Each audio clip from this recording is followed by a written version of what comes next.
മഞ്ജുവിൻ്റെ how old are you എന്ന movie ഒട്ടുമിക്കവാറും എല്ലാ മലയാളികളും തന്നെ കണ്ടിട്ടുണ്ടാവും.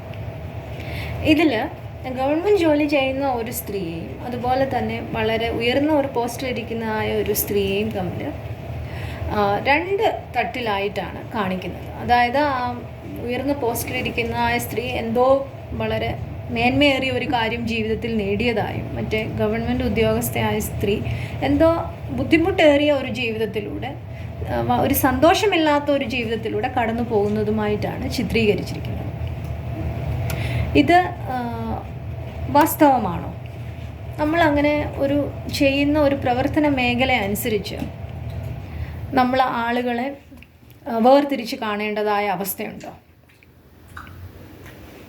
നമ്മുടെ പ്രവർത്തന മേഖലയാണോ നമ്മുടെ സന്തോഷം നിശ്ചയിക്കുന്നത്? ഒരു പരിധി വരെ നമ്മുടെ പ്രവർത്തന മേഖലയാണ് നമ്മുടെ സന്തോഷം നിശ്ചയിക്കുന്നത്.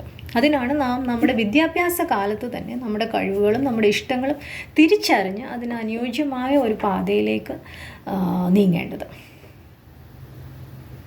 അപ്പം അല്ലാന്നുണ്ടെങ്കിൽ പിന്നീടുള്ള ജീവിതത്തിൽ നമുക്ക് പല പ്രശ്നങ്ങളും നേരിടേണ്ടതായി വന്നേക്കാം. അപ്പോൾ ഇവിടുത്തെ കഥാപാത്രം അവരുടെ ആ ജോലി എൻജോയ് ചെയ്യുന്നില്ല എന്നതാണ് നമുക്ക് കാണാനായിട്ട് സാധിക്കുക. യഥാർത്ഥത്തിൽ ഗവൺമെൻറ് ജോലി എന്ന് പറയുന്നത് നമ്മുടെ ഡ്യൂട്ടീസ് ആൻഡ് റെസ്പോൺസിബിലിറ്റീസ് ശരിയായ വിധത്തിൽ നിർവഹിക്കുകയാണെന്നുണ്ടെങ്കിൽ അത് ആളുകളെ സഹായിക്കാനും അവർക്ക് ഒരു സേവനം നൽകുവാനുമായിട്ടുള്ള ഒരു അവസരമാണ്.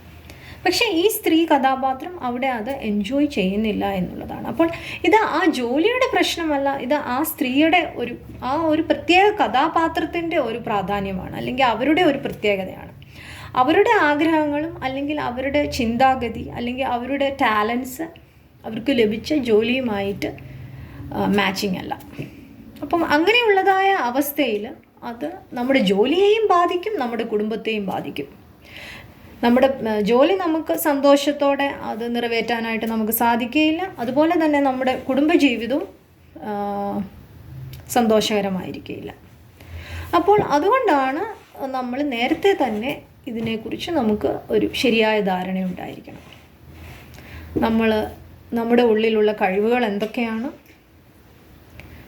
നമ്മുടെ ആഗ്രഹങ്ങൾ എന്തൊക്കെയാണ്. അപ്പോൾ ആഗ്രഹങ്ങളെന്ന് പറയുമ്പോൾ നമ്മുടെ കഴിവുകൾക്കൊത്ത ആഗ്രഹങ്ങളായിരിക്കണം നമുക്കുണ്ടായിരിക്കേണ്ടത്.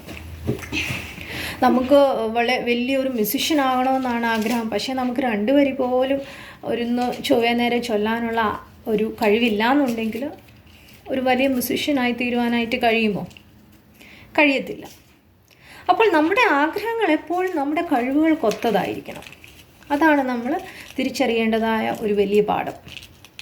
അപ്പോൾ നമ്മളിവിടെ വുമൺ എംപവർമെൻറ്റ് കൊണ്ട് ഉദ്ദേശിക്കുന്ന എന്താണ്? അത് നമ്മൾ ഈ ഒരു സ്റ്റോറിയിൽ നിന്നും അത് വളരെ വ്യക്തമാണ്.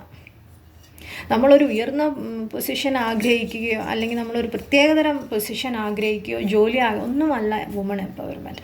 അതെന്ന് പറയുന്നത് നമുക്ക് നമ്മുടെ കഴിവുകളുള്ളതായ മേഖലകളിൽ നമ്മുടെ ആഗ്രഹങ്ങൾക്കനുസരിച്ച് നമ്മളെ തന്നെ വളർത്തിയെടുക്കുവാനുള്ള ഒരു അവസ്ഥ ഉണ്ടാക്കിയെടുക്കുന്നതിനെയാണ് വുമൺ